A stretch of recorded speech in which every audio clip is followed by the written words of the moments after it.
Queridas, queridos, querides, bom dia para quem é de bom dia, boa noite para quem é de boa noite. Estamos começando aqui a primeira correção, das nossas listas de exercícios, a lista de exercícios correspondentes à aula 1 e 2. Se você está vendo esse vídeo, eu espero que você já tenha feito essa lista, né? Se você ainda não fez, dá uma olhadinha no link aqui abaixo, que você tem acesso lá tanto às aulas quanto também a essa lista, né? Sem mais delongas, vamos direto ao que interessa. Questão número 1, Enem de 2011. Já aqui já fica a nossa primeira dica, porque o Enem ele tem, como tradição ter textos muito longos. E nem sempre dá tempo da gente ler o texto, reler e fazer a questão. Então é bom a gente ir para o texto já tendo uma ideia mais ou menos do que a gente precisa dele.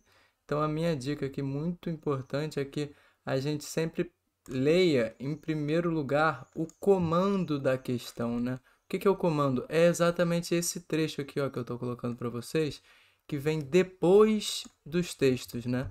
Os textos terminam com a referência de onde foi tirado esse texto, e depois vem o comando, que é o pedido, é o que você precisa responder nas múltiplas escolhas. Então, o meu conselho é sempre ir primeiro diretamente ao comando. Diz ele, ambos os textos apontam para uma relação entre escravidão e capitalismo no século XIX. Que relação é essa? Vamos no texto já procurando então uma relação entre escravidão e capitalismo. Texto número 1. A escravidão não é algo que permaneça apesar do sucesso das três revoluções liberais: a inglesa, a norte-americana e a francesa. Ao contrário, ela conhece o seu máximo desenvolvimento em virtude desse processo, o que contribui de forma decisiva para o crescimento dessa instituição, que é sinônimo de poder absoluto do homem sobre o homem. É o mundo liberal.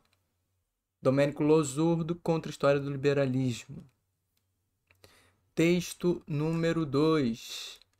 E sendo uma economia de exploração do homem, o capitalismo tanto comercializou escravos para o Brasil, o Caribe e o sul dos Estados Unidos nas décadas de 30, 40, 50 e 60 do século XIX, como estabeleceu o comércio de trabalhadores chineses para Cuba e o fluxo de emigrantes europeus para os Estados Unidos e o Canadá.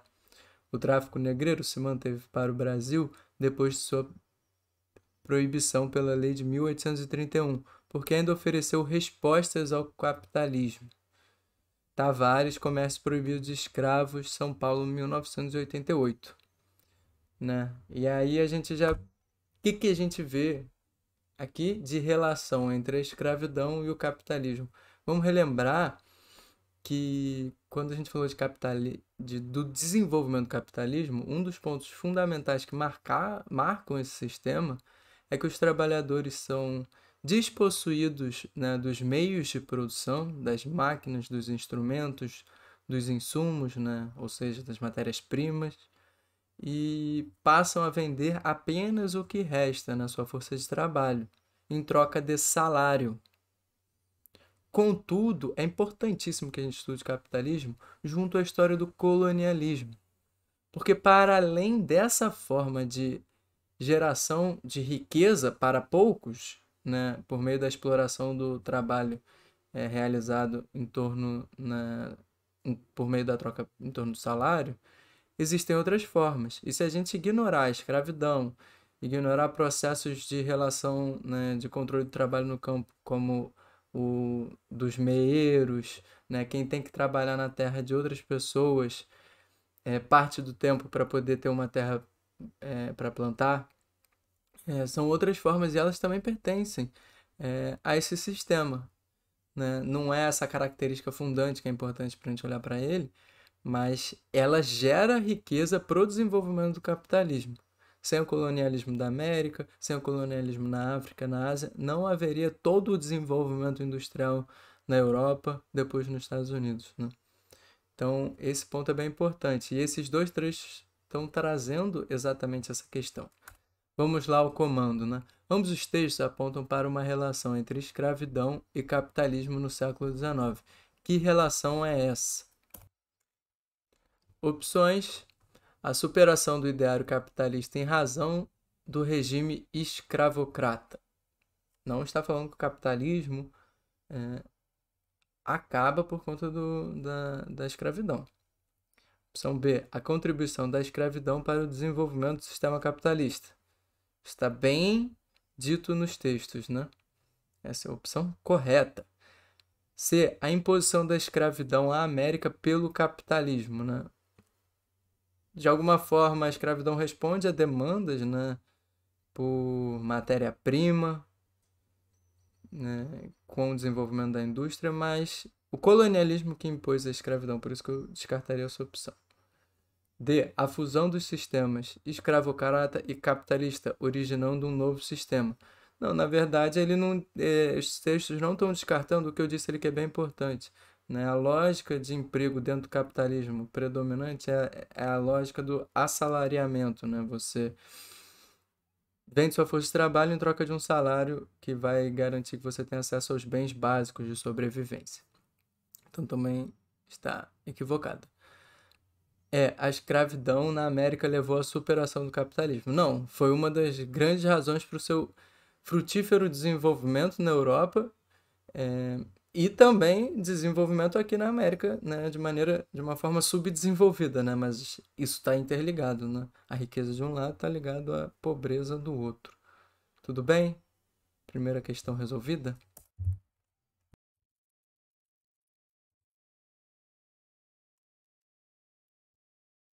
Questão número 2. Vamos a ela. Enem 2010. Novamente, aquela dica importante, vamos à dica, né? Outra consequência do cercamento dos cercamentos que teria contribuído para a Revolução Industrial na Inglaterra foi o. E aqui a gente já tem um ponto que o texto vai falar sobre, né, uma consequência e a gente vai ter que falar de outra. O texto é auxiliar, mas a resposta não vai estar nele. Você precisa ter algum conhecimento prévio. Quanto a outra tinha um caráter muito forte, interpretativo, nem todos os textos vão trazer as respostas, né? Isso é bem importante. Vamos ao texto mesmo assim, né? Sempre bom ler. Os cercamentos do século XVIII podem ser considerados como sínteses das transformações que levaram à consolidação do capitalismo na Inglaterra. Em primeiro lugar, porque sua especialização exigiu uma articulação fundamental com o mercado. Como se concentravam na atividade de produção de lã, a realização da renda dependeu dos mercados, das novas tecnologias de beneficiamento do produto e do emprego de novos tipos de ovelhas. Em segundo lugar, concentrou-se na inter-relação do campo com a cidade e, no primeiro momento, também se vinculou à liberação da mão de obra. Rodrigues, Revoluções Burguesas. E aqui fica a dica, sempre leiam, né, a referência bibliográfica, elas podem ajudá-los na resposta. É curioso, é meio raro, mas às vezes a gente está perdido. Dá uma olhada aqui, que às vezes o título do livro, do texto, ajuda na resposta. Mas, bom, a gente já comentou desse assunto, só relembrando bem rapidamente, o cercamento dos campos foi fundamental para o desenvolvimento da indústria, ao mesmo tempo que respondeu a esse desenvolvimento da indústria. Como assim? Né? Antes tudo se produzia no feudo, já comentamos bastante sobre isso, e havia um mercado muito pequeno por conta disso. As pessoas não demandavam roupas, móveis, não demandavam alimentos, porque elas mesmas produziam. Né? O feudo tinha sua autossuficiência. O desenvolvimento do capitalismo se deu e foi possível por meio do desenvolvimento dos mercados.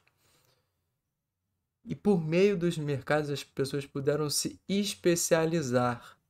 Eu produzo só um tipo de, né, produto, seja alimentar ou, né, manufaturado.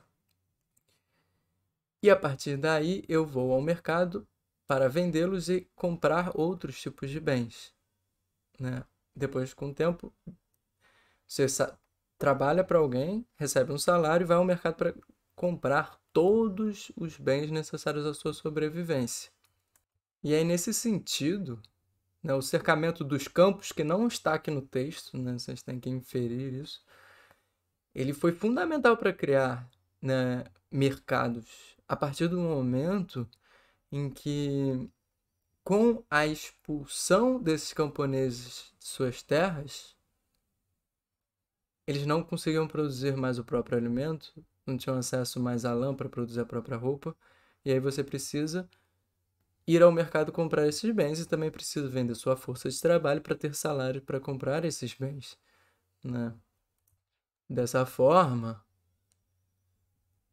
uma das consequências foi exatamente o crescimento aí, nossa letra E, do consumo interno.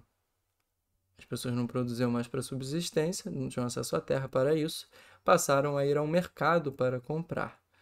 Outras opções, congelamento do salário mínimo. Estamos falando num primeiro momento de desenvolvimento do capitalismo onde nem salário mínimo existia, né? Salário mínimo é um direito que foi conquistado pelos trabalhadores a partir, né, de uma série de lutas e mobilizações, a partir do desenvolvimento dos sindicatos. Então, não foi uma consequência e não é um assunto que não tem nada a ver com o cercamento dos campos. Esse é um ponto importante, fazer essa relação. Enfraquecimento da burguesia industrial. Não, se tornou a burguesia mais forte. Quando as pessoas são expulsas de suas terras, ocorre um êxodo rural, né? As pessoas saem do campo em direção à cidade à procura de emprego. Então tinha um grande exército, a gente chama isso de exército industrial de reserva, pronto para trabalhar nessa indústria. E além disso, pronto para consumir bens, mesmo que uma pequena parcela, se a gente não estiver falando de uma indústria de luxo, também pronta para consumir, já que não produz mais a sua própria, né, bens e roupas e móveis. Fortalecimento dos sindicatos proletários. Né? Isso tem a ver com o desenvolvimento do capitalismo, mas, como eu disse, não tem nada a ver com o cercamento dos campos. Não tem motivos para o cercamento dos campos levar a esse desenvolvimento dos sindicatos. Existem outras razões, né? O que leva ao fortalecimento no desenvolvimento dos sindicatos? A péssima qualidade de trabalho nas indústrias faz os trabalhadores se mobilizarem para conseguir melhores qualidades de trabalho, melhores condições de trabalho, redução de jornada de trabalho. São motivadores para a existência de um sindicato. A concentração de mão de obra em um lugar, então faz com que as pessoas se encontrem e com isso troquem angústias, revoltas e passem a se criar mecanismos para reivindicar suas pautas. Isso são os motivos para o desenvolvimento dos sindicatos e não cercamento dos campos. Desmembramento das propriedades improdutivas. No caso, né, a gente tem que olhar para as palavras. Propriedades improdutivas são que não produzem. E o que podemos dizer? Em primeiro lugar, produzia-se nesses lugares, produziam-se alimentos, realizava-se a pecuária. Então, não podemos dizer que eram improdutivas. E segundo, o que aconteceu não foi o desmembramento, né? Com o cercamento dos campos, pequenas propriedades foram concentradas na mão de poucos proprietários. Então, não é o desmembramento, pelo contrário, a concentração da propriedade fundiária. Beleza? Vamos então à nossa questão número 3. Enem de 2019.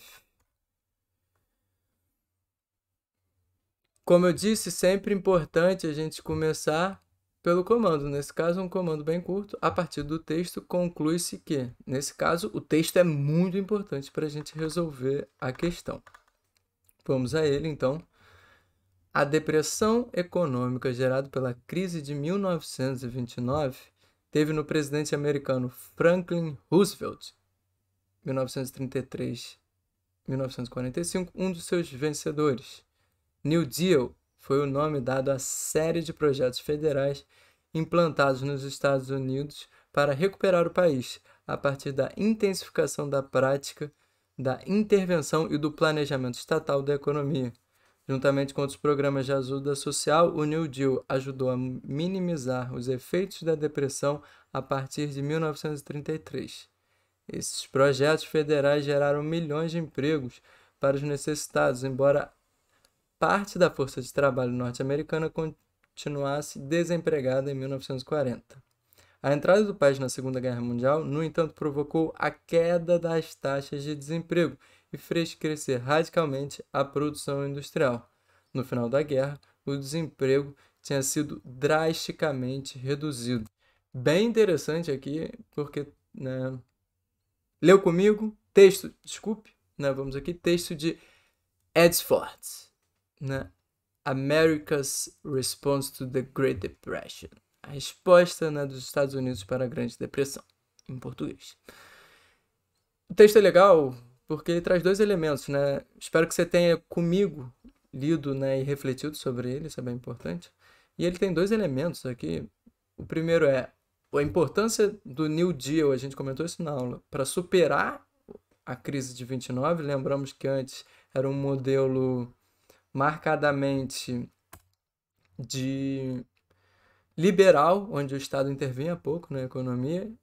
Né, a gente passa a ter um Estado muito forte, gerando gastos e com isso empregando, né, garantindo renda a quem está desempregado, garantindo renda aos aposentados. Então, esse é o primeiro ponto. E o segundo é que ele ainda enfatiza que outro motivador para a queda do desemprego foi a entrada dos Estados Unidos na guerra. A guerra tem relações fortes no combate ao desemprego, no sentido de você mobilizar uma grande indústria, né? Pode ser uma indústria precedente, ou você muda a estrutura das suas indústrias para atender a demanda de materiais bélicos. A gente pensa que os Estados Unidos estavam fornecendo materiais, né, não só para o próprio exército, mas para milhares de, né, outros lugares, né, para o exército dos países que eram aliados aos Estados Unidos. Então, isso faz cair o desemprego. Isso é a interpretação que a gente tem que fazer desse texto. É isso que ele nos permite, né, pensar. E aí vamos retornar aqui às nossas opções. A partir do texto, conclui-se que... Bom, letra A. O fundamento da política de recuperação do país foi a ingerência do Estado em ampla escala na economia. Verdade. Aqui tem uma pegadinha, que é a palavra ingerência, né? Pode parecer que é a não gerência, mas pelo contrário, a ingerência é a intervenção. Esse in não é um prefixo nesse caso, trazendo a ideia de negação, né? Uma não gerência é, pelo contrário, é a intervenção. E isso tá certo, né? Vamos olhar as outras opções para ver se tem uma que pode estar mais correta. Às vezes existe, né, uma que esteja mais clara, mas essa está corretíssima. O texto está falando que a saída para a crise foi a intervenção do Estado na economia. Opção B. A crise de 29 foi solucionada por Roosevelt, que criou medidas econômicas para diminuir a produção e o consumo. Mentira. As medidas de Roosevelt buscaram aumentar o consumo, né? Vamos lembrar que foi uma crise ao mesmo tempo de 29 de subconsumo e superprodução. Quando você tem muitos produtos e poucos consumidores, os preços despencam.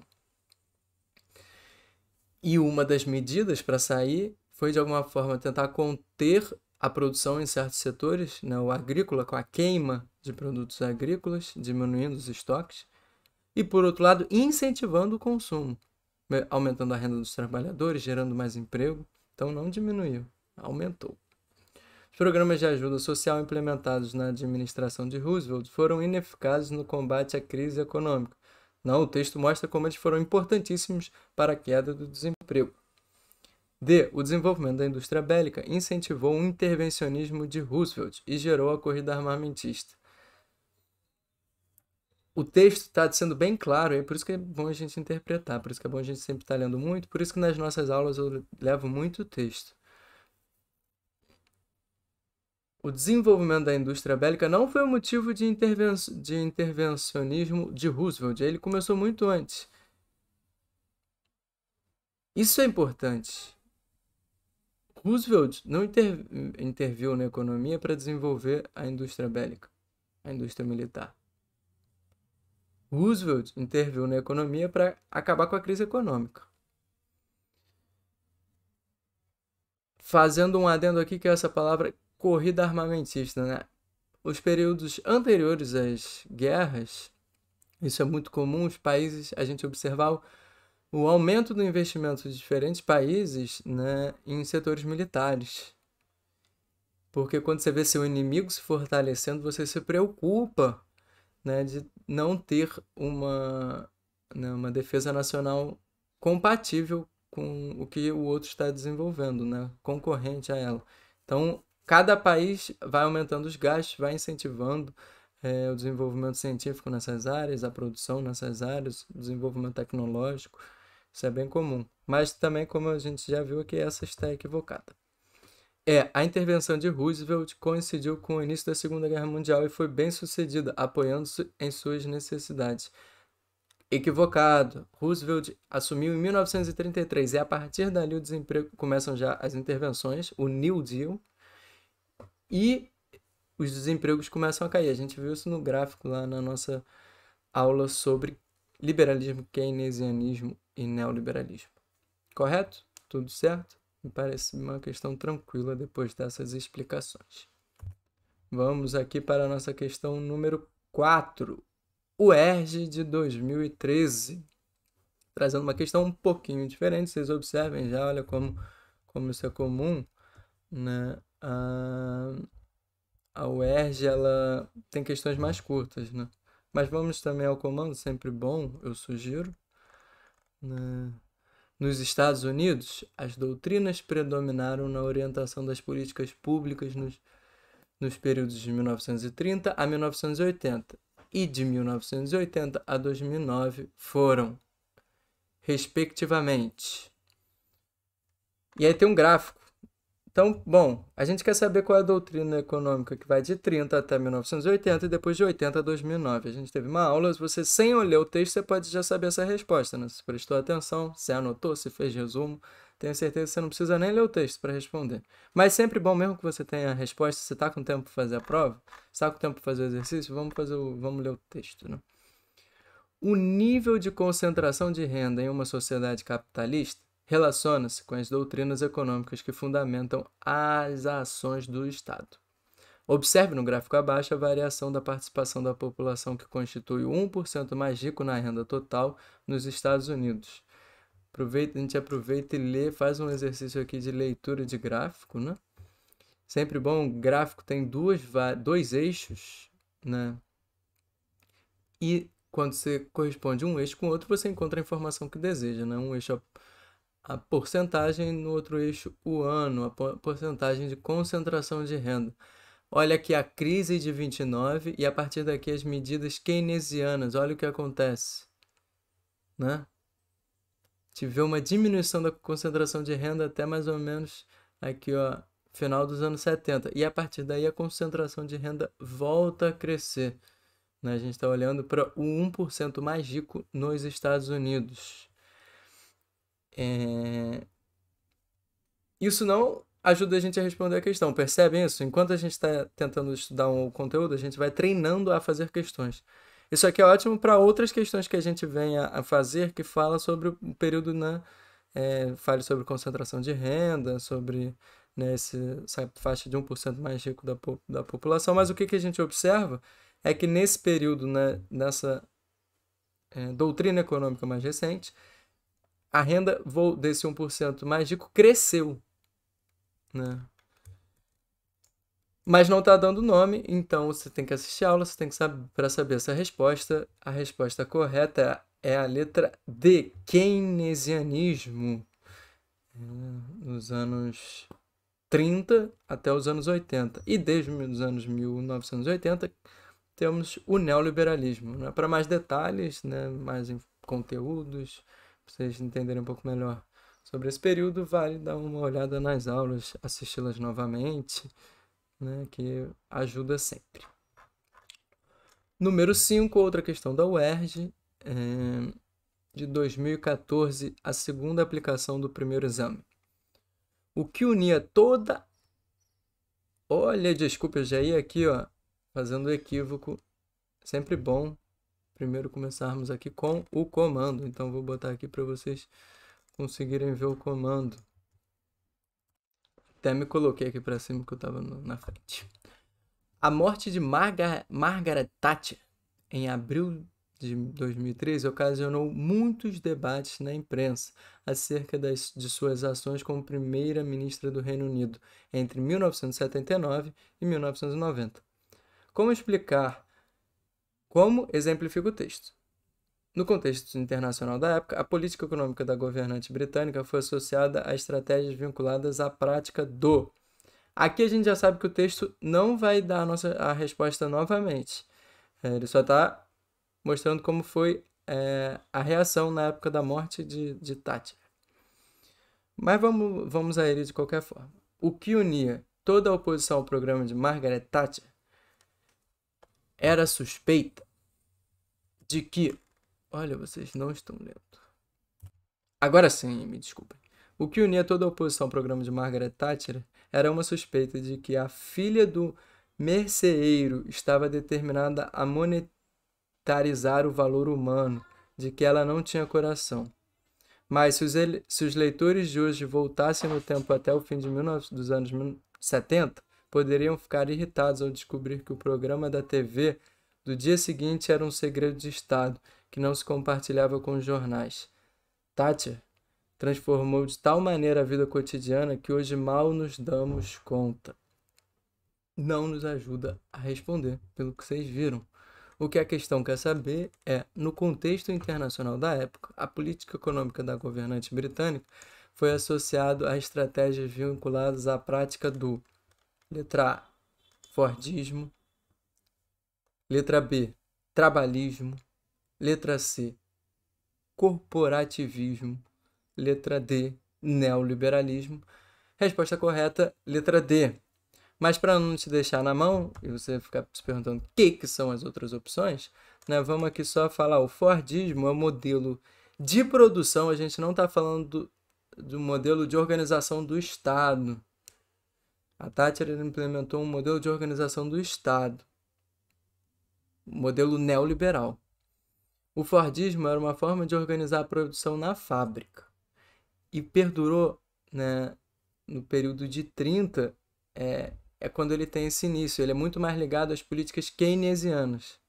Quando a gente pensa em neoliberalismo, o modelo de organização da indústria é o toyotismo, né? Vale, essa é a nossa próxima aula, não fique preocupado, né? Vai ficar tudo mais claro. Mas então não tem nada a ver. Trabalhismo, a gente está falando dos movimentos, seja pelos trabalhadores, seja, né, um tipo de governo que seja muito ligado, né, a esse apelo e a demanda dos trabalhadores. Governos trabalhistas, né, em geral partidos de esquerda, mas também podem ser de direita de alguma forma, mas a ideia é que esteja um vínculo muito intenso com a classe trabalhadora. E a Thatcher, na verdade, ela promoveu uma série de medidas que combatiam os sindicatos, né? Combateu greves e por isso ela teve muita fama, né? Como a mão de ferro, o inverso do trabalhismo.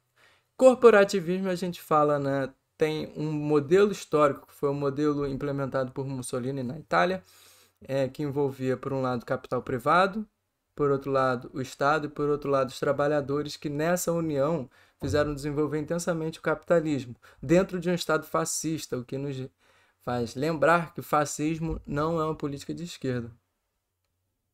Pelo contrário, está muito ligado aos interesses privados, né, dos grandes proprietários, dos grandes industriais, dos grandes banqueiros. A resposta certa é a D. Vocês estão vendo já que a UERJ ela exige um conhecimento prévio muito maior que o Enem e que tem pouca, de alguma forma, informação que nos ajudam no texto a responder a questão, e a questão mais objetiva também. É bom para a gente ir treinando esses diferentes tipos de questão. O ERJ de 2012, vamos primeiro ao comando, né? A estabilidade mencionada no texto foi proporcionada pela condição socioeconômica e pelo modelo de organização do Estado identificados em... E aí, ó, já trago nesse ponto, ó, Primeiro ponto é condição socioeconômica e o segundo ponto vai estar ligado a modelo de organização do Estado. Esse é o ponto.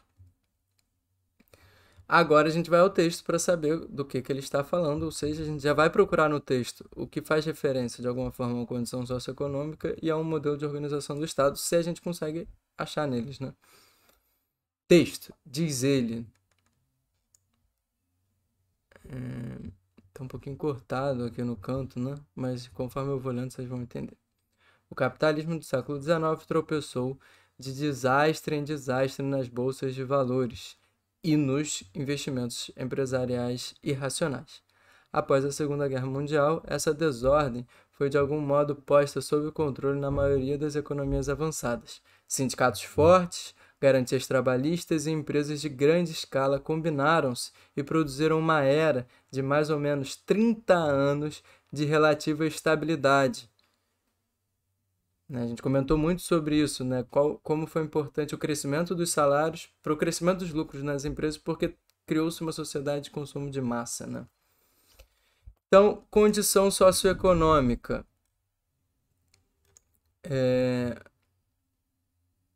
Letra A, implementação dos sistemas de crédito. Letra B, estruturação dos impérios coloniais.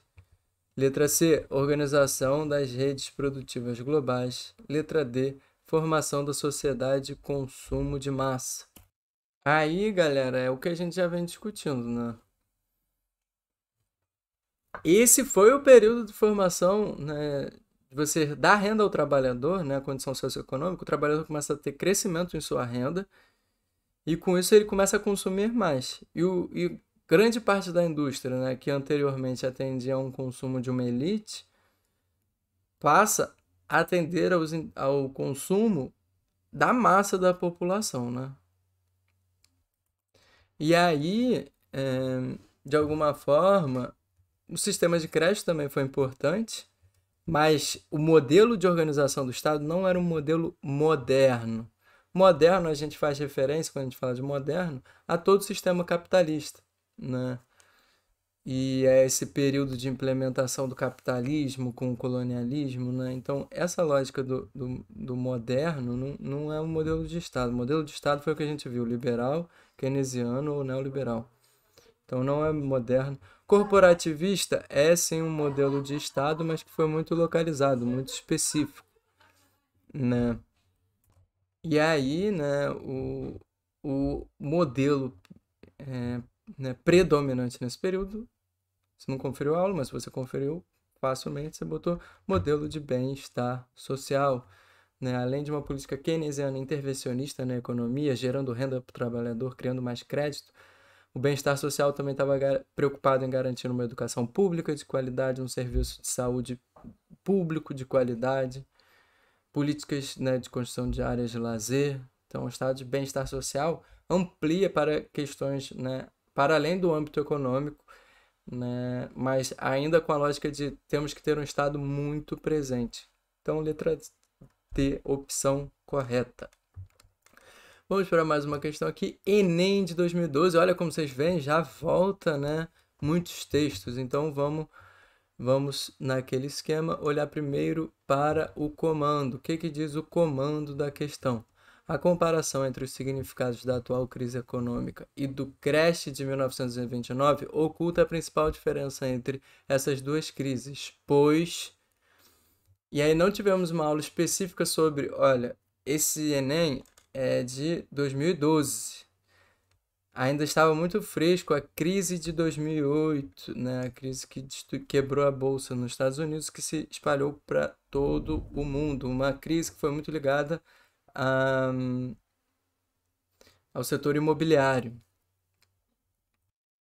E aí aqui a gente tem uma questão que, né, o texto pode nos ajudar ou não. Temos que ir ao texto para ver, né, se ele nos dá essa diferença entre a crise de 1929 e a crise de 2008. Texto número 1. A Europa entrou em estado de exceção, personificado por obscuras forças econômicas, sem rosto ou localização física, conhecido que não prestam contas a ninguém e se espalham pelo globo por meio de milhões de transações diárias no cyberespaço. Estamos falando crise de 2008. Texto 2, não, texto de Ross, nem fim do mundo, nem mundo novo. Isso aqui é um artigo publicado na Folha de São Paulo. Texto 2, estamos imersos numa crise financeira como nunca tínhamos visto desde a Grande Depressão iniciada em 1929 nos Estados Unidos. Texto também de 2011, do George Soros, entrevistando, né, George Soros. Então, nesse caso, também o texto não nos ajuda, você tem que saber a razão de cada uma das crises. E aí, bom, vale a gente dar uma lembrada, né? Eu já falei isso aqui, a crise de 1929, ela aconteceu na Bolsa de Valores, mas ela tem uma ligação muito forte com uma questão industrial da época, né? Tava cada vez mais barato produzir, produzia-se mais, mas a renda da população, né, em geral ainda era baixa. Então foi uma crise de superprodução e às vezes você vai encontrar também falando sobre subconsumo, um consumo reduzido, uma produção muito grande. A de 2008 foi uma crise especulativa na bolsa de valores já extremamente desenvolvida, né? No caso, no setor imobiliário. Daí vamos às opções. Letra A. O crash da Bolsa de 1929 adveio do envolvimento dos Estados Unidos na Primeira Guerra Mundial e a atual crise é o resultado dos gastos militares desse país nas guerras do Afeganistão e do Iraque. Errado, né? Não foram as razões das crises o envolvimento em guerras e, pelo contrário, as guerras foram fundamentais para o desenvolvimento, né, da indústria estadunidense. A gente pode discordar e deve discordar da existência de guerras, né? Mas ela tem esse caráter, ela desenvolve a indústria desses países, porque eles gastam intensamente, os estados gastam intensamente recursos para ter uma indústria bélica de ponta, e isso é um bom incentivo ao desenvolvimento da indústria. Então, é completamente equivocado. B. A crise de 1929 ocorreu devido a um quadro de superprodução industrial nos Estados Unidos, e a atual crise resultou da especulação financeira e da expansão desmedida do crédito bancário. Verdade, né?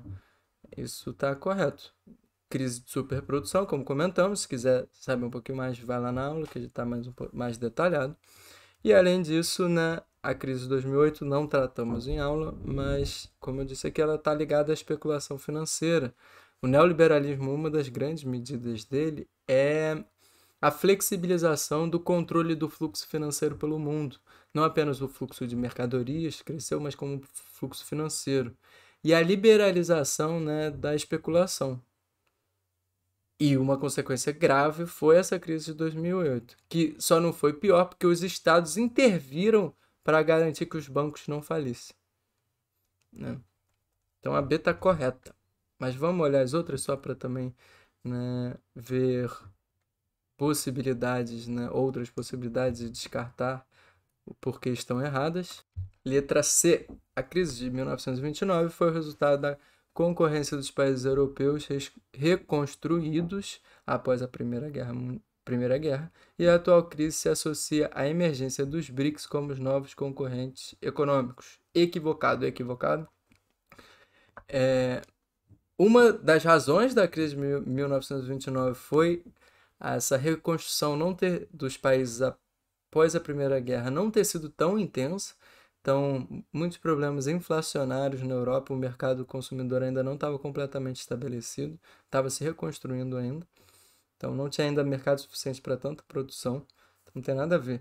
E a emergência dos BRICS, BRICS estamos falando, né? Prestem atenção nas iniciais: Brasil, Rússia, Índia, China e South Africa, África do Sul, né? BRICS. São países, né, em desenvolvimento, países que conquistaram o cenário internacional a partir dos anos 2000 em termos econômicos e políticos, e que passaram a fazer uma série de articulações, vendo que, constituindo esse bloco, eles teriam um maior poder de barganha no contexto internacional. E isso não tem a menor razão com a crise de 2008. Esse, de fato, existe, né, o BRICS, né, a emergência desse grupo como novos atores econômicos, mas isso não levou à crise. Mas é bom já aprendendo um pouquinho mais com essa questão sobre os BRICS. Letra D, o crash da Bolsa em 1929 resultou do excesso de proteção ao setor produtivo estadunidense e a atual crise tem origem na internalização das empresas e no avanço da política de livre comércio. A crise de 29 não foi resultado da proteção ao setor produtivo estadunidense. De alguma forma, ao longo do século XIX, esse setor produtivo foi protegido. A gente discutiu que, para o desenvolvimento da indústria, historicamente, cada país protegeu, por meio de tarifas alfandegárias, sua indústria, mas não foi esse o motivo da crise. A atual crise tem origem na internalização das empresas e no avanço da política do livre mercado. Internalização das empresas. Não estou entendendo o que eles querem dizer com isso aqui. Pra vocês verem que a gente nem sabe tudo. Internalizar talvez seja trazer empresas de fora para dentro. Não sei se isso aqui é um problema de transcrição. A gente está falando de internacionalização das empresas. Seria a face, né? As empresas saindo, olhando pelo lado dos países, as empresas sendo internacionalizadas. Avanço na política do livre mercado. Isso é verdade e tem a ver, sim, com a atual crise, não... Menor controle sobre o mercado e os fluxos financeiros foi uma das razões, mas essa primeira parte já descarta, então a gente nem presta atenção nessa segunda parte. Letra E. A crise de 1929 decorreu da política intervencionista norte-americana sobre o sistema de comércio mundial, e a atual crise resultou do excesso de regulação do governo desse país sobre o sistema monetário. Completamente equivocado. Foi o inverso das duas crises. Vamos lembrar que o liberalismo pregava o livre comércio, a pouca intervenção do Estado na economia. Na verdade, né, a crise de 29, de alguma forma, tem a ver com o pouco intervenção em termos de comércio, né, sem muitas tarifas alfandegárias. E a atual crise não tem nada a ver com excesso de regulação, pelo contrário, os investidores estiveram livres para especular sobre ações podres e não tiveram, né, menor cuidado com esse risco. Gerou-se uma bolha, né, onde especulava-se o valor que estava sendo vendido às ações era muito acima do que a realidade podia apresentar em termos, né, produtivos na indústria imobiliária, e uma hora isso quebra. Então, pelo contrário, pouca regulação. Quando lembrar de crise de 2008, pouca regulação. A importância do Estado para recuperar os bancos, essas são boas lembranças para vocês terem. Questão número 8, Universidade de Pernambuco 2014. Trouxe ela para a gente relembrar um pouco de keynesianismo. Tem um longo texto, um texto do David Harvey, legal para a gente, né, aprofundar essa questão aí das crises no atual cenário. David Harvey é geógrafo. Essa questão traz o comando aqui em cima, né? Mas a UERJ, o Enem, em geral, o comando vem depois. Mas analise o texto a seguir. Não temos muita opção, temos que ler o texto para, né, corresponder aqui o item que está ligado ao texto corretamente. Há um modo de pensar a superação da crise a partir da teoria keynesiana, mediante o aumento dos gastos sociais, socializando os custos da reprodução social numa linha oposta à neoliberal, de privatização de tais custos em termos de previdência, de educação. A socialização de tais custos me parece um bom caminho inicial. A outra peça da teoria keynesiana é o investimento em infraestrutura. Os chineses perderam 30 milhões de empregos entre 2008 e 2009 por conta do colapso das indústrias de exportação. Exportando menos, né, você precisa reduzir sua indústria. Em 2009, eles tiveram uma perda líquida de só 3 milhões de empregos, o que significa dizer que eles criaram 27 milhões de empregos em cerca de 9 meses. Isso foi resultado de uma opção pela construção de novos edifícios, novas cidades, novas estradas, represas, todo o desenvolvimento da infraestrutura internamente, liberando uma vasta quantidade de dinheiro para os municípios, para que suportassem o desenvolvimento. Essa é uma clássica solução sino-keynesiana, sino em relação à chinesa, né? E me parece que uma coisa semelhante aconteceu no Brasil por meio do Bolsa Família e de programas de investimento estatal em infraestrutura, aqui conhecidos como PAC. Uma entrevista de David Harvey à revista do IPEA. Vamos agora às opções, né? O que esse texto nos diz? Olha como é legal a gente fazendo questão, que a gente está incrementando o nosso repertório sobre keynesianismo, sobre liberalismo, sobre crise de 29, sobre neoliberalismo. Isso é o bom, a gente aprende mais, a gente não está vendo só se a gente aprendeu ou não, a gente continua aprendendo mais fazendo questão, isso é muito bom. Letra A. Keynesianismo é um conjunto de ideias que propõe a intervenção estatal na vida econômica, enquanto o neoliberalismo é um sistema econômico que prega uma participação mínima do Estado na economia. Perfeito, né? Discutimos muito isso lá. Letra B. O ideário do neoliberalismo tem como ponto forte o aumento da participação estatal. Equivocado. Keynesianismo fomenta a liberdade e a competitividade dos mercados. Equivocado. O inverso. E as outras que vocês vão ver aqui, ó, letra C, letra D, letra E, também seguem numa linha onde com esses equívocos, né? Se a gente parte que a letra A está certa, a gente facilmente entende que as outras estão erradas. Se você ainda está com dúvida, confere a aula sobre keynesianismo e neoliberalismo que está, né, disponibilizada no canal, porque acho que fica muito, sim, dá para tirar de letra essa questão depois da aula. Vamos então para a questão 9 da UEL do Paraná, uma questão de 2001, antiga, mas eu resolvi buscar para a gente relembrar um pouco o liberalismo. Não achei tantas questões do Enem e da UERJ ligadas ao liberalismo, mas fiquem atentos que pode cair, né? Principalmente falando de Adam Smith, que a gente fez esse grande exercício de leitura de Adam Smith. UEL. Abre aspas. O indivíduo orientando sua atividade de tal maneira que sua produção possa ser de maior valor, visa apenas o seu próprio ganho, e neste, como em muitos outros casos, é levado como que por uma mão invisível a promover um objeto que não fazia parte das suas intenções. Ao perseguir seus próprios interesses, o indivíduo muitas vezes promove o interesse da sociedade muito mais eficazmente do que quando tenciona realmente promovê-los. Um trecho da História das Riquezas das Nações, lemos, né, alguns outros na aula. Sobre o liberalismo, considere as seguintes afirmativas. Número 1.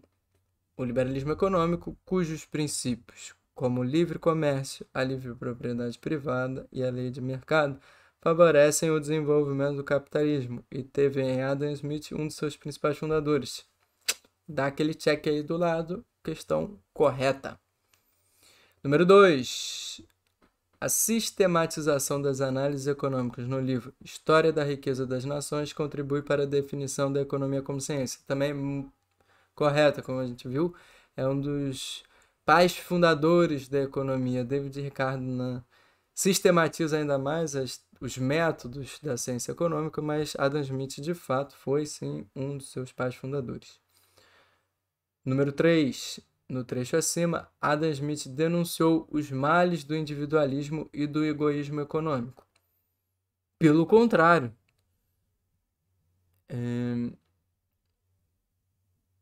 Adam Smith via esse individualismo, esse egoísmo, como um meio para garantir um bem-estar geral, né? Vamos lembrar o trecho que a gente leu na aula, não é da benevolência do padeiro, do açougueiro, que se tem os bens para todos. Ele não faz isso por caridade, ele faz isso a interesse próprio, ganhar mais dinheiro, vender mais. E assim ele gera mais bens. Então essa 3 está errada. Ele não vê como um mal ele vê isso como um fator positivo. Agindo de maneira egoísta, você gera um bem-estar geral. Letra 4, número 4, desculpe. A mão invisível citada por Adam Smith é uma metáfora que pode ser substituída pela definição liberal de mercado. Correto. A ideia da mão invisível era exatamente a de que, né, o Estado deveria agir pouco nessa economia porque os atores agindo em próprio interesse, né, observando de maneira descentralizada, né, observando como funciona localmente os mercados, eles garantem um pleno funcionamento desse mercado. Então, essa parte está certa, né? A mão invisível é o mercado agindo, né, de maneira descentralizada. Se quiser conferir um pouco mais, vai na nossa aula lá sobre liberalismo, o vídeo está gravado, te explica isso muito detalhadamente. Aí a opção correta é exatamente a letra B, apenas a opção 1, 2 e 4 são verdadeiras. Letra 10, né, seguindo nossas questões, já estamos acabando, faltam 5 apenas. O FRRJ, Universidade Federal Rural do Rio de Janeiro, uma questão de 2005. O texto a seguir se refere ao liberalismo econômico. A Escola de Manchester, conhecida também como a Escola Clássica, desenvolveu o pensamento econômico dominante na época do capitalismo industrial e liberal. Coube a Adam Smith formular em A Riqueza das Nações, que foi publicado em 1776, as ideias iniciais do liberalismo econômico, igualmente defendido por David Ricardo, em Princípios da Economia Política e do Imposto. Thomas Robert Malthus, em Ensaio sobre o Princípio da População, e Jean-Baptiste Say, em Tratado de Economia Política. Aquino, História das Sociedades Modernas, as atuais. Vamos ao comando, né? A obra Riqueza das Nações, 1776, fundamental na evolução do pensamento econômico, foi defendido, entre outras, a ideia de que a grandeza de um Estado exige a planificação e o dirigismo econômico. Quando a gente fala de planificação econômica, a gente fala da estrutura de economia do Estado soviético, onde o Estado determinava quanto cada indústria iria produzir. A gente falou bem isso nas aulas, que a lógica do desenvolvimento do capitalismo né, de mercado, e que pregava, né, o Adam Smith, a gente tem uma regulação do que vai ser produzido de maneira descentralizada. A partir do momento que as pessoas estão demandando muita coxinha de frango na sua cidade, vai aparecer muita gente para produzir coxinhas de frango, porque os comerciantes observam, isso aqui é uma boa possibilidade de negócio. A partir do momento que as pessoas cansaram de coxinha de frango e agora só querem comer sorvete, as lojas de coxinha de frango vão fechar, porque não tem compradores, e o que vai acontecer? Vão abrir muitas lojas de sorvete. Não tem um ator central realizando isso, planejando, dirigindo. A gente está pensando, na verdade, numa lógica de mercado, onde a lei de oferta e demanda garantem e meio que organizam de maneira descentralizada a produção. Então, a opção B, o trabalho, é a fonte de riqueza baseando-se no valor da lei, da oferta e da procura, está correta. Vamos para C, só para a gente pensar um pouquinho mais. A riqueza deve basear-se fundamentalmente na exploração dos recursos da natureza. Isso não tem nada a ver com o que está sendo dito no livro. Por isso que é bom a gente ter uma base. De alguma forma, sim, como a gente observa no capitalismo, a riqueza vem, sim, da exploração dos recursos naturais, mas não tem a ver com o que Adam Smith estava pensando. Letra D, a mais-valia, resultado da exploração do trabalhador, deve ser suprimida. E aí aqui é para fazer uma confusão. Quem fala sobre mais-valia é um teórico que discutia, que discordava, que criou bons debates com Adam Smith, que foi Karl Marx. Também está na nossa aula, se você quiser conferir. Então, só assista lá. Então, também errada. Letra E. A socialização dos meios de produção e distribuição aumenta a eficiência da economia. Né? Para Adam Smith, aí vamos relembrar, o que gera eficiência? Né? A produtividade. É a divisão do trabalho na fábrica. Ele dá o exemplo da fábrica de alfinetes. As pessoas ganham maior destreza e se a pessoa produzia X, ela vai começar a produzir 10x quando se tem mais gente trabalhando junto. E isso por pessoa, né? Estou falando. Então, ele não acha que a socialização, quando a gente fala de socialização dos meios de produção, é que deixa de ter dono uma indústria. Isso é a etapa de transição do capitalismo para o socialismo, para o comunismo. Adam Smith não defendia isso. E sua lógica, né, de pensar a eficiência está ligado, né, a uma fábrica estruturada em termos de capitalista, que tem um dono e trabalhadores que trabalham nessa fábrica em troca de salário. Então, questão resolvida, vamos a número 11. Questão da UFMG. Vocês viram que eu peguei outros vestibulares para além do Enem, da UERJ, para a gente conseguir fazer questões, né, de maneira ampla. Nem sempre, né, um assunto que venha a cair no Enem já caiu outras vezes. Né? Grande parte já foi recorrente, a questão está um pouco diferente. Cobra um detalhe a mais, um detalhe a menos, mas em geral eles são recorrentes. Agora tem uns que não caíram ainda, mas isso não quer dizer que não venham a cair nos próximos anos. E essa aqui sobre crise do petróleo é um assunto, né, bem possível de ser cobrado em algum momento. Vamos direto, já que tem um texto nessa que é boa para fazer isso, né, o comando. Considerando-se a chamada crise do petróleo de 1973 e seus impactos, é incorreto afirmar que... Vamos ver se o texto ajuda? Né? É possível que ajude, é possível, né, que não dê nenhuma informação a mais. É curioso isso dos textos, que tem texto que assim dá a resposta, basta que você interprete. Tem texto que ajuda um pouquinho, mas só um pouquinho. E tem textos que não ajudam em nada, mas só lendo o texto para a gente observar. Só que quando a gente já tem um comando em mente, a gente já vai saber se o texto vai ser útil ou não. Então, sobre a chamada crise do petróleo e seus impactos, vamos ver o que o texto nos diz. Sobre a pressão do cartel de produtores de petróleo, a OPEP, o preço do produto, então baixo e em termos reais, caindo desde a guerra, mais ou menos quadruplicou em 1973. Na verdade, a gama real de flutuações foi ainda mais sensacional. Em 1970, o petróleo era vendido ao preço médio de $2,53 o barril.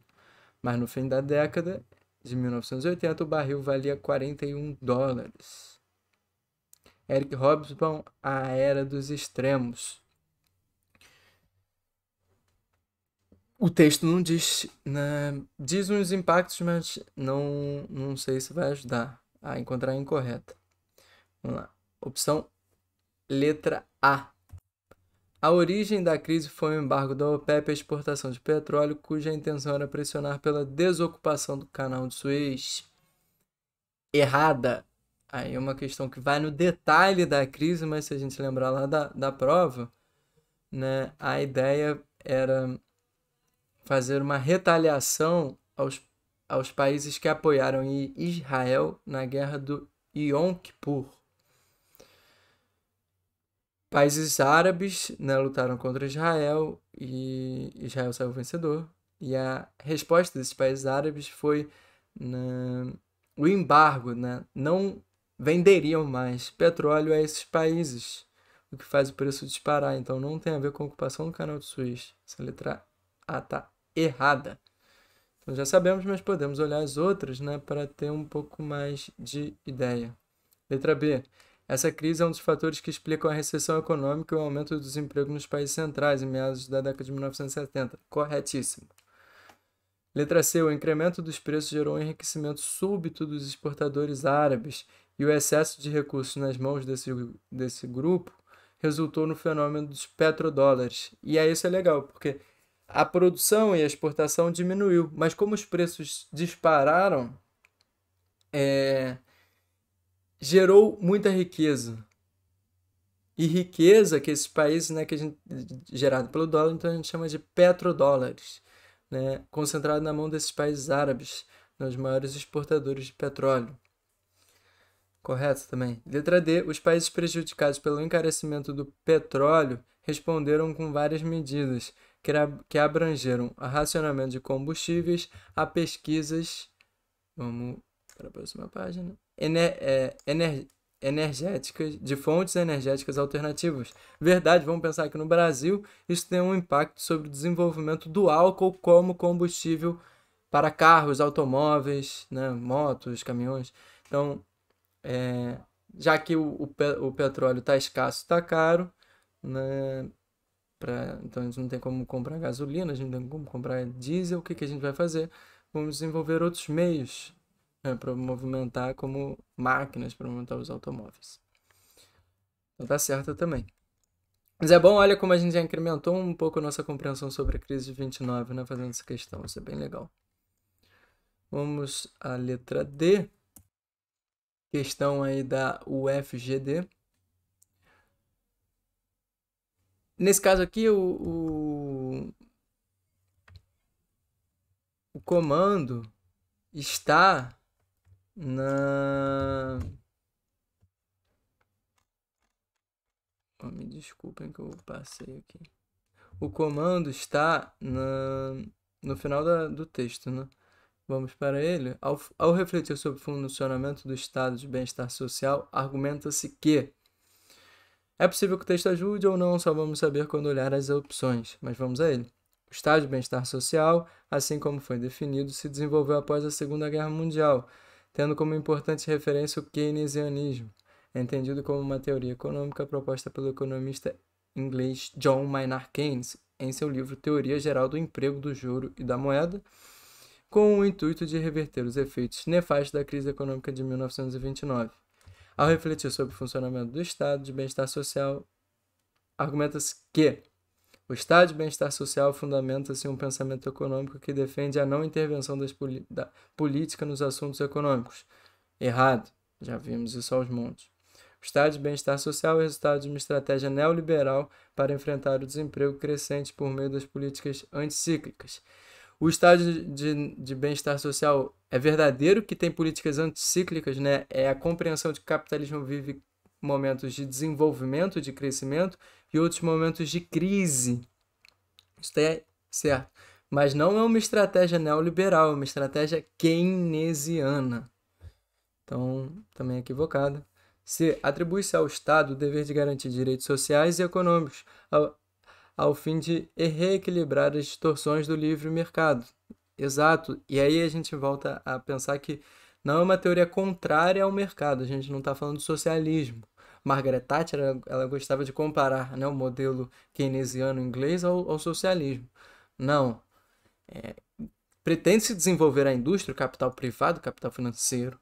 Porém, entende-se que nesse jogo, né, do mercado, da oferta e da demanda, há certas, né, imperfeições e que não garantem um pleno emprego e que não garantam, que não promovem saídas rápidas para as crises, e o Estado deve, portanto, investir para fugir dessas crises, né? Então também está errada. Letra está certa, letra C, e vamos a D só para olhar o que está errado. O estado de bem-estar social se desenvolveu sob uma concepção totalitária da política, defendendo o ultranacionalismo, o etnocentrismo e o militarismo. Não, a gente está falando de um Estado forte, mas que não quer dizer que ele é autoritário. Na verdade, a gente tem a expansão democrática no período de bem-estar social no mundo, em geral. Garantia de voto, né, a classe trabalhadora que em alguns casos não tinha. Maior representação de diferentes classes na política. Então não tem essa relação, né, do estado de bem-estar social com o totalitarismo. Está equivocada. Questão número 13, voltando aí ao UERJ, trazendo um assunto que comentamos em nossa aula, né, o UERJ de 2019. Vou até aumentar aqui, tá aqui, que já começa com a imagem a questão. Não tem texto, é uma imagem onde tem bandeiras, né, de diferentes países europeus, sobretudo da Europa Ocidental, e diz: qualquer que seja o tempo, precisamos caminhar juntos. É um catavento com essas bandeiras. O cartaz acima foi utilizado como instrumento de propaganda do Plano Marshall, principal iniciativa dos Estados Unidos para a reconstrução dos países aliados após a Segunda Guerra Mundial. Considerando a imagem e seu contexto histórico, um objetivo do governo estadunidense ao implementar esse plano foi: letra A, estatizar o setor industrial continental. Não! Foi para desenvolver as suas indústrias e indústrias privadas. Não tem nada a ver com estatizar. Quando você estatiza, você pega uma indústria que é privada e ela passa a pertencer ao Estado. Então não tem nada a ver com isso. O Plano Marshall tem a ver com uma política do Estado? Tem, mas não com estatizar, né, as indústrias. Estabelecer o mercado comum europeu. Né? Quando tivermos alguma aula sobre regionalismo pelo mundo, a gente vai ver que, né, é uma etapa consolidar, né, você abrir o seu mercado, ao mesmo tempo, né, reduz as tarifas alfandegárias dentro de um bloco, né?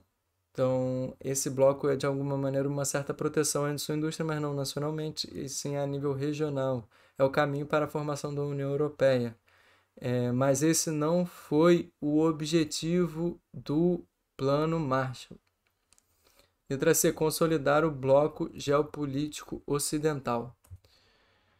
Correto, né? A gente viu que o Plano Marshall ele tinha dois aspectos, um econômico e um político. O político estava muito preocupado com o avanço, né, a possibilidade de avanço da União Soviética sobre a Europa Ocidental. E ainda mais considerando que os partidos comunistas na Europa Ocidental estavam fortalecidos. Então eles pensaram, né, nessa época de crise, onde logo depois da guerra as pessoas desempregadas, passando fome, né, as ideias socialistas estavam se tornando, né, fortes. Então a gente precisa reaquecer essa economia para as pessoas voltarem a ter uma aderência ideológica ao capitalismo. Isso foi sim uma das razões. Né, além de garantir, né, mercado para a indústria americana. Letra D. Preservar o interesse colonial metropolitano. Não tem nada a ver com o Plano Marshall, a gente tem que considerar que após a Segunda Guerra Mundial a gente vive um processo de independência, descolonização dos países da África e da Ásia. Já vinha ocorrendo e, né, continua de maneira intensa nesse período. Então não tem nada a ver com o interesse colonial metropolitano. Isso aí é o nosso tema da aula de número 4. Então, respondida de boa sobre o Plano Marshall.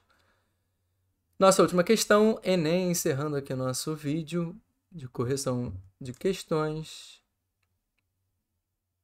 Pronto, assim vocês conseguem ler comigo. Enem de 2020, ano passado.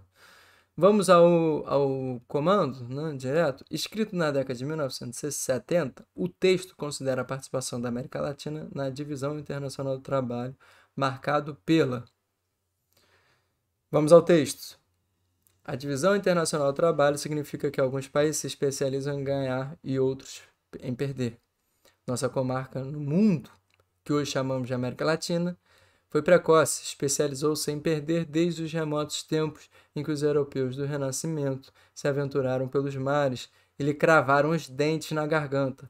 Passaram os séculos e a América Latina aprimorou suas funções. Eduardo Galeano, As Veias Abertas da América Latina. Ele está falando aqui do colonialismo e como o processo de colonização implementou, né, uma divisão internacional do trabalho. Uns países especializados na produção agrícola e outros na produção industrial. Comentamos isso na primeira aula. Lemos inclusive esse trecho. Vamos, né, ao comando. O texto considera a participação da América Latina na divisão internacional do trabalho marcada pela letra A, produção inovadora de padrões de tecnologia.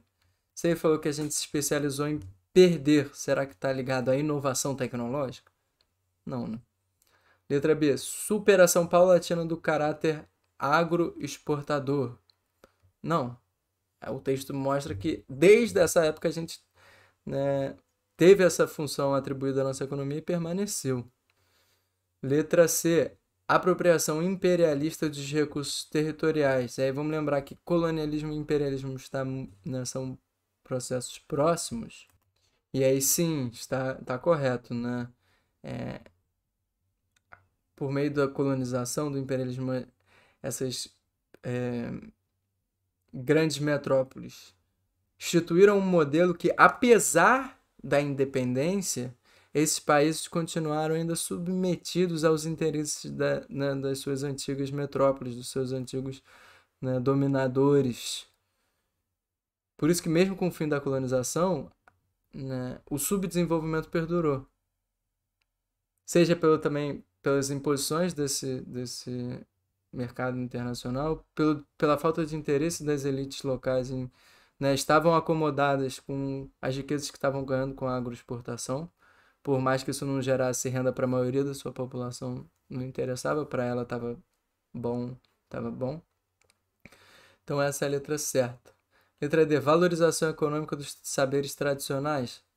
Isso não ocorreu aqui. A nossa colonização já exterminou as populações locais, explorou populações que foram trazidas de outros lugares do mundo e seus saberes não foram mobilizados para essas grandes, né, estruturas de produção, a monocultura, né, em grande escala. Vamos falar um pouquinho mais disso na nossa aula de Geografia Agrária, então fica tranquilo. Letra E, dependências externas do suprimento de alimentos. Não, a América Latina ela se especializou em agroexportação, seja de produtos alimentares e outros, minerais e também na exportação de minério, né? Exportação dos setores do primeiro setor. Então, isso não é um problema. A gente tem dependência externa do suprimento de bens industrializados. Beleza? Então, concluímos aqui primeira correção. Espero que tenha ficado tudo claro. Qualquer dúvida também pode me mandar, que eu continuo ajudando, mas, né, faça notas do que aprendeu um pouquinho mais hoje. Foi bom para a gente relembrar, foi ótimo para a gente repensar, né, aprofundar, ler sobre esses conteúdos que a gente já tinha dado no vídeo. Então, assim, né, fechamos esse ciclo aí das aulas 1 e 2. Até a próxima, nos vemos já já.